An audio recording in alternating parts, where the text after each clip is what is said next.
Today স্টোরির একটা new ভার্সনে আমরা চলে এসেছি। টুডে স্টোরি আনকাটে দুজন অভিনেতা এবং দুজন অভিনেতার সঙ্গে একটু সময়, একটু কথা আর অনেকটা জানা। চলুন কথা বলে নিই আমাদের প্রিয় অভিনেতা অভিরূপ এবং পার্থর সঙ্গে। তোমার ব্যক্তিগত প্রতিক্রিয়া, তোমার ছবি নিজে যখন তুমি দেখছো, মানুষ বেরিয়ে আসছে হল থেকে, বেরিয়ে বলছে ভীষণ ভালো হয়েছে, ছোট্ট করে কি বলবে?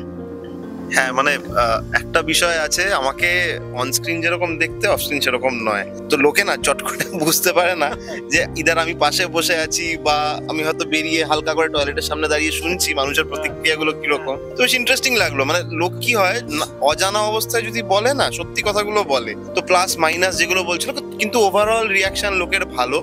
এই ছবিটা তো কোনো একটা কারণে, সেটা বিপ্লব দাও জানে, আমরা জানি যে কোনো একটা গুপ্ত কারণে ছবিটাকে অদ্ভুতভাবে বিভিন্ন জায়গা থেকে টার্ন ডাউন করে দেওয়া হয়েছিল এবং সেটা যথার্থ কারণ আছে এবং অনেক লোকের সমস্যা হয়েছিল বলেই টার্ন ডাউন করা হয়েছিল। তবে এই সাবজেক্টটা আমি বলছি, মানে ইতিহাস রিপিটস ইটসেলফ, বল না, হিস্ট্রি রিপিটস ইটসেলফ। তো গল্পের মূল বক্তব্যই হলো রেপের বিরুদ্ধে দাঁড়ানো। তো সেইটা আমরা 1990-এ একটা ঘটনা অবলম্বনে দেখানো হয়েছিল ফিল্মটায়, এবং সেটা আজকের দিনেও সত্য এবং জাস্টিস হয়তো পায়নি তারা, এখনো যে কি হবে ভগবান জানে। তো যাই হোক, এই মূল বিষয়। ছবিটার এখন অব্দি ওটিটিতে আসেনি, তবে দাদারা যে ফিল্ম ফেস্টিভ্যালটা অর্গানাইজ করেছে, এখানে একটা স্ক্রিনিং দিয়েছে ছবিটা, এটা আমরা খুব কৃতজ্ঞ সবার কাছে। Thank you for the show. আর লোকের প্রতিক্রিয়া মোটামুটি আমি যেইটুকু শুনলাম তাতে ভালোই প্রতিক্রিয়া পেয়েছে ছবিটা। ওটিটিতে আপনারা সকলে দেখতে পাবেন। বিতর্ক বিনা বাঙালি চলে না, বিতর্ক তো বাঙালিকে পেছন ছাড়ে না।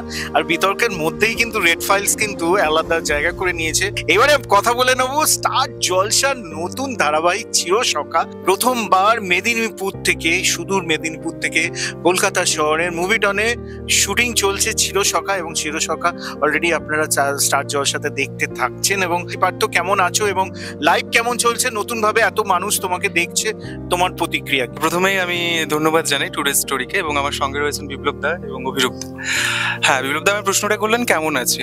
সত্যি খুবই ভালো আছি, মানে এখনো একটা ঘোরে রয়েছি, মনে হচ্ছে স্বপ্নের মধ্যে আছে। কারণ জার্নিটা খুব একটা সহজ ছিল না। একটা প্রত্যন্ত গ্রাম মেদিনীপুরের, যেখানে মানে খুবই শোনা যেত, মানে কানে কানেই হতো যে মেদিনীপুরের ছেলেরা খুব একটা ভালো জায়গা অ্যাচিভ করতে পারে না, লড়াইটা মাঝে পথে থেমে যায়। আমি জানি না তার কতটা মান আমি রাখতে পেরেছি, কিন্তু 2.5 বছর ধরে লড়াইটা চালিয়ে গেছিলাম, এবং তারই হয়তো ছোট্ট ফলস্বরূপ আমি আজকে এই জায়গাটা পেয়েছি। এবং আমার স্বপ্ন সেই লীনা গঙ্গোপাধ্যায়, আমার মানে ছোটবেলা থেকেই স্বপ্ন দেখতাম যে ওনার লেখনীতে যদি একবার একটা চিত্রনাট্য আমি অভিনয় করতে পারি, আর সেই সুযোগটা উনি করে দিয়েছেন। আমি কৃতজ্ঞ ওনার কাছে। আর প্রথম কাজের এক্সপিরিয়েন্স নিয়ে কি বলবো, মানে দর্শকদের ভীষণই ভালো লেগেছে ফিডব্যাক। আর আমাদের গল্পটা না একদম একদম সাদামাটা একটা গল্প, যেখানে না বলা একটা সম্পর্কের কথা। খুবই মিষ্টি একটা গল্প, এবং খুব নামি দামি অভিনেতাদের দিয়ে আমাদের এই চিত্রনাট্যটা তৈরি হচ্ছে, এবং অনগোয়িং আমাদের 2 সপ্তাহ টেলিকাস্ট হয়েছে। আশা করি দর্শকদের ভালো লাগবে। আমি সবার কাছে এই বার্তাটি দেবো যে বিভিন্ন ধরনের সিরিয়ালগুলো আপনারা দেখছেন, বাট স্টার জলসা ঠিক রাত্রি 9টায় চিরসখা দেখতে ভুলবেন না। একদম যেতে যেতে অভিরূপকে আমার এইটুকুই জানা, অভিরূপের কাছ থেকে দীর্ঘ সময় তুমি আমাদের টলিউডের অন্দর মহলে রয়েছো। আমাদের টলিউড লাস্ট 10 বছরে তোমার মনে হয় কতটা পরিবর্তিত হলো, যে যাতে তোমার মনে হলো রেড ফাইলসের মতন ছবিও এখানে আটকে যেতে পারে? কিছু বিষয় আছে আসলে বিপ্লব দা, যেরকম মানুষের টেস্ট না আমরা এখানে স্ট্যাটিস্টিক্যালি বুঝতে পারিনি। কারণ কোভিডের পর থেকে মানুষের টেস্ট, এবং শুধু কোভিড বলো না, 2015-16 সাল থেকে, যবে থেকে জিও রেভলিউশনটা হলো, তারপর থেকে তার আগে ছবি আমরা করতাম সাউথের কপি। মূলত বাংলা ইন্ডাস্ট্রি চলছিল সাউথের কপি করে, কিন্তু সেটা আস্তে আস্তে বন্ধ হতে লাগলো। কেন? কারণ সাউথের অরিজিনাল ভার্সনটাই লোকেরা ইউটিউবে দেখে নিচ্ছে। তো এই করতে করতে কিছু মানুষের টেস্ট পরিবর্তন হয়েছে, যেটা আমাদের এখানকার লোকজনের বুঝতে এটা বেশ ভালো সময় চলে গেছে, প্রেশাস সময় নষ্ট হয়েছে। তবে আশা করি এখন বুঝতে পেরেছে বাঙালিদের কি দরকার বা বাঙালিরা কি পছন্দ করে। তাই জন্য খাদানের মতো সিনেমা এত ভালো প্রমোশন পেয়েছে, এত ভালো অডিয়েন্সের কাছে রিয়াকশন পেয়েছে। উইন্ডোজ বহুরূপীর মতো সিনেমা করছে, যারা আগে একটা শুধু ফ্ল্যাট বাড়ির ভেতর সিনেমা করতো বা এক ঘরোয়া ছবি করতো, তারা সেখান থেকে বেরিয়ে গিয়ে রক্তবীজ, তারপর বহুরূপীর মতো সিনেমা করছে। তো Bengal industry is again progressing.